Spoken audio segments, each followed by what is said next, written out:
আমার বাবু বৈঠা বায়া যায় এবার নদীর ওপর দিয়া, গাঙের ভিতর যাইতে চাইয়া পারে না সে বাইতে, ও বাইতে লো।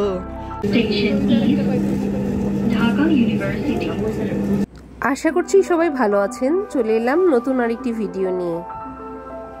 আজকে আমার ভিডিওর টপিকটা কিন্তু ইউনিক। আমরা অনেকেই কাইকিং শব্দটি শুনেছি, আবার অনেকের কাছে এটা একদম নতুন। যাই হোক, আমি যখন জানতে পারলাম এটি আমাদের ঢাকায় আছে এবং ঢাকার উত্তরাতে কাইকিং এর ব্যবস্থা আছে, আমি আর দেরি না করে রওনা দিলাম কাইকিং এর জন্য। আমি মতিঝিল থেকে মেট্রো নিলাম এবং উত্তরা সেন্টার পর্যন্ত আমি টিকিট কাটলাম। জনপ্রতি এখানে 90 টাকা লাগে।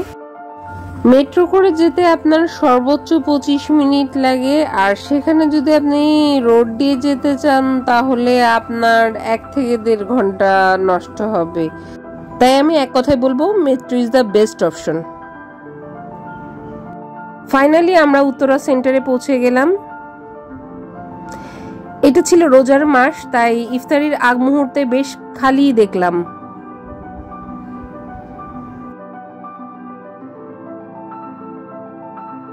আমরা এখানে পৌঁছেছি ঠিক 4টার দিকে। কায়াকিং এর টাইমটা ঠিক শুরু হয় 4টা থেকে সন্ধ্যা পর্যন্ত। তাই আমরা এখানে আর দেরি না করে তাড়াতাড়ি রওনা দিলাম। আমাদের ঠিক জানা ছিল না যে কায়াকিং এখান থেকে ঠিক কতটা দূরে, তাই ওদের রিক্সাওয়ালাদের কাছে জিজ্ঞেস করার সাথে সাথে ওরা বলল রিক্সায় ওঠেন 50 টাকা ভাড়া, 40 টাকা ভাড়া এরম। দয়া করে আপনারা কেউ রিক্সায় চড়বেন না, কারণ এই স্টেশন থেকে পায়ে হেঁটে 3 মিনিটের দূরত্বেই এই কায়াকিং এর ঘাটটি। তারপর আমরা ঘাটে এসে টিকিট কাটলাম। এখানে জনপ্রতি 100 টাকা 30 মিনিটের জন্য। এই হলো আমার কায়াকিং এর বোর্ডগুলো। আমি ফার্স্ট কায়াকিং এ আসলাম। আমি অনেক এক্সাইটেড ছিলাম। সে নৌকা বাইতে আগের থেকে এক্সপার্ট ছিল, বাট আমার জন্য ফার্স্ট টাইম ছিল। আমরা ঢাকার ভিতরে কোথাও বোটিং করবো এটা চিন্তাই করতে পারি না। 1 নাম্বার কারণ থাকে আমরা অনেকে বৈঠা বাইতে পারি না। 2 নাম্বার কারণ পানির এত সুগন্ধ থাকে যে মানে মনে হয় ওখানেই মরে যাব। বাট এখানের জলগুলো অনেক টলমলে আর পরিষ্কার ছিল, সো কোনো প্রবলেম হওয়ার কথা না। আপনারা উত্তরা সেন্টার মেট্রো স্টেশন থেকে নেমে 3 মিনিটের পথ এখানে হেঁটে এসে বোট নেবেন এবং আপনাদের 30 মিনিটের জন্য নেবে হলো জনপ্রতি 100 টাকা। যেহেতু রোজার মাসটা ছিল, আমাদের একটুখানি ছাড় দিয়েছে যে আপনারা সন্ধ্যা পর্যন্ত মানে ইফতারি পর্যন্ত চালাতে পারেন, সমস্যা নেই। আমাদের প্রায় 1 ঘন্টা 5 মিনিটের মতন সময় দিয়েছে। রোজার মাসে তাদের এই সার্ভিসটা আমার অনেক ভালো লাগলো। কিছুক্ষণ পরপরই এখান থেকে মেট্রো যায়, এটা দেখতে কিন্তু অনেক ভালো লাগে। আমার বাবু বৈঠা বায়া যায় এবার নদীর ওপর দিয়া, গাঙের ভিতর যাইতে চাইয়া পারে না সে বাইতে, ও বাইতে লো।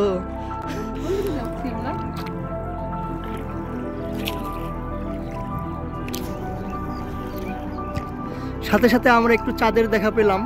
চাঁদ মামা আকাশের উপরে ভেসে আছে। আমি একটু জুম করে চাঁদ মামাকে নিতে চাইলাম, তো যাই হোক নিয়েছি। আমি প্রথম নৌকা বাঁধছিলাম, এর জন্য আমি অনেক এক্সাইটেড ছিলাম। আমরা প্রায় নৌকার সাথে প্রায় লেগে গেছিল, তো অবশেষে আমি বাঁচিয়ে দিলাম আমার ওয়াইফকে। এইবার নিয়ে আমার ওয়াইফকে 5 বার বাঁচাইলাম। সে নৌকা বাইতে পারে না।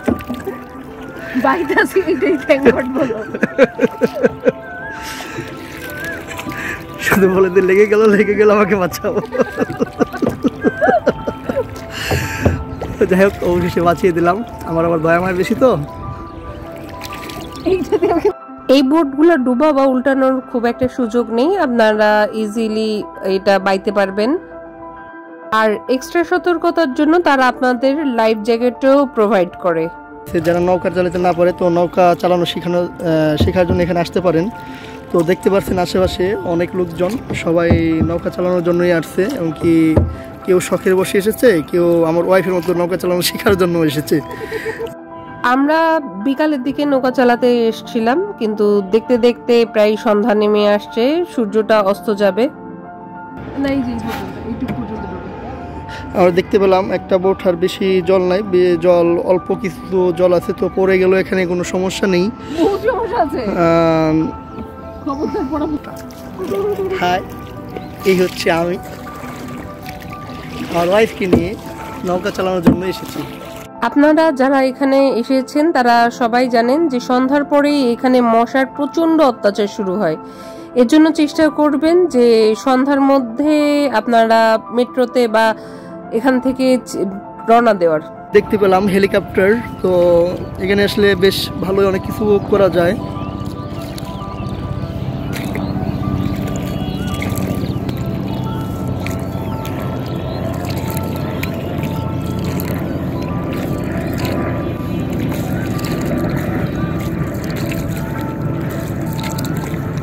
আপনারা যদি রোজার পরে এসে থাকেন তাহলে আপনারা বোটিং এর পরে আশেপাশে অনেক ক্যাফে আছে যেখানে আপনাদের লাইভ গ্রিল করে বিভিন্ন মাছ, মাংস, হাঁস এগুলা সার্ভ করে, প্লাস এর সাথে আপনাদের সামনেই রুটি, পরোটা এগুলা বানিয়ে দেয়। এছাড়াও সেখানে ফুচকা, চটপটি সবকিছুই আছে। তো বোটিং এর পরে আপনারা চাইলেই আপনাদের পেট পূজা করতে পারেন। আমার বাবু বাইতে পারি, পানার ভিতরে নিয়ে আসছি আমার এই পাখি দেখার জন্য। ওই যে বিড়াল দেখলো, এই ডান দে ডান দে ডান দে ডান দে, বাম দাঁড়ান, নট বাম, ডান।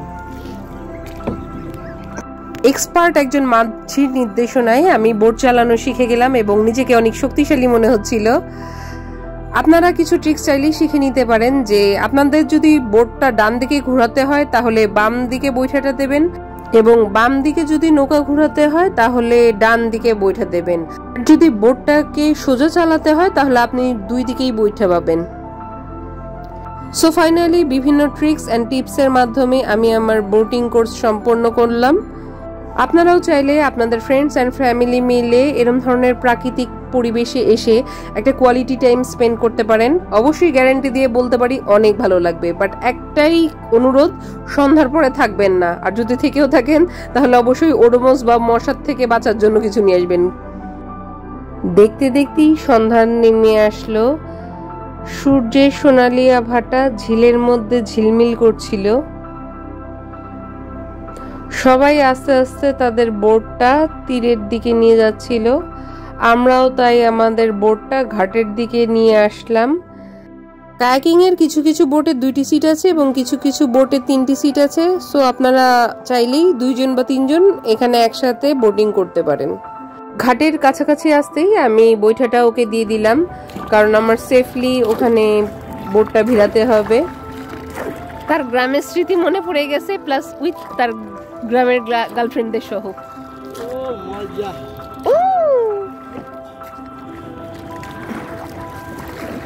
মেট্রো স্টেশন থেকে ঘাটে যাওয়ার পথে বিরাট বড় একটা ফুলের নার্সারি আছে। তো আমরা এটা দেখতে ভিতরে ঢুকলাম। চারিদিকে অসংখ্য ফুলের টব, চারা এগুলা লাগানো ছিল, দেখতে অনেক সুন্দর লাগছিল। সত্যি কথা বলতে গেলে যেন মনে হলো আমরা হঠাৎ করেই ফুলের স্বর্গরাজ্যে চলে এসেছি। ফাইনালি আমরা মেট্রো স্টেশনে চলে আসলাম। এখানে মতিঝিলে যাওয়ার জন্য মেট্রো রেল অলরেডি দাঁড়িয়েছিল। এরই সাথে আমাদের আজকের ঘোরাঘুরি শেষ হলো।